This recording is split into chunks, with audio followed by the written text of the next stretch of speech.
Bien-aimé de Dieu, loué soit Jésus-Christ, l'amour qui ne calcule pas. Aujourd'hui, l'Évangile nous transporte à Béthanie dans la maison de Marthe, Marie et Lazare, où un repas est offert en l'honneur de Jésus. Ce moment d'amitié et de partage révèle des attitudes contrastées face à l'amour, à la gratuité et au don de soi. Jésus, entouré de ses amis, se laisse servir avec simplicité. Marthe, fidèle à son rôle, s'active aux préparatifs, tandis que Marie-Madeleine accomplit un geste aussi surprenant que bouleversant. Elle verse un parfum précieux sur les pieds de Jésus et les essuie avec ses cheveux. Ce geste, empreint de tendresse et de dévotion, exprime une reconnaissance sans limite. Jésus a rendu la vie à son frère Lazare. En effet, Marie-Madeleine ne calcule pas.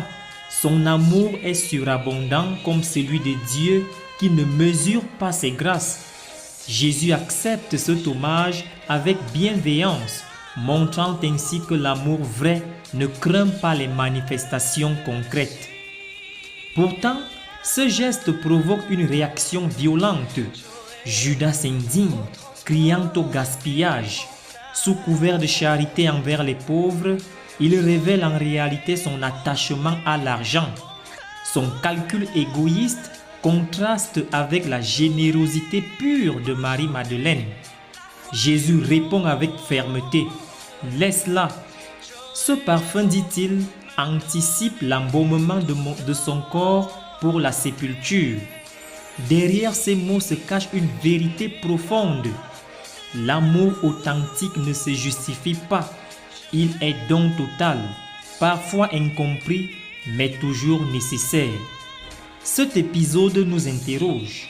Savons-nous nous aussi gaspiller notre amour, notre temps, nos biens pour le Christ et nos frères?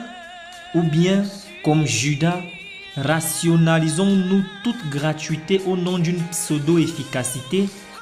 La première lecture rappelle que le serviteur de Dieu vient établir le droit sans briser le roseau froissé.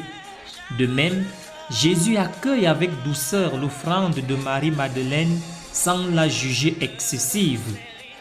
Bien-aimés de Dieu, en cette semaine sainte, demandons la grâce de purifier notre cœur de l'avarice et de l'esprit de calcul. Apprenons de Marie-Madeleine à aimer sans compter, car c'est dans la surabondance du don que nous rencontrons vraiment Dieu. Le Seigneur est ma lumière et mon salut. Qu'il nous guide sur le chemin de la générosité joyeuse. Amen.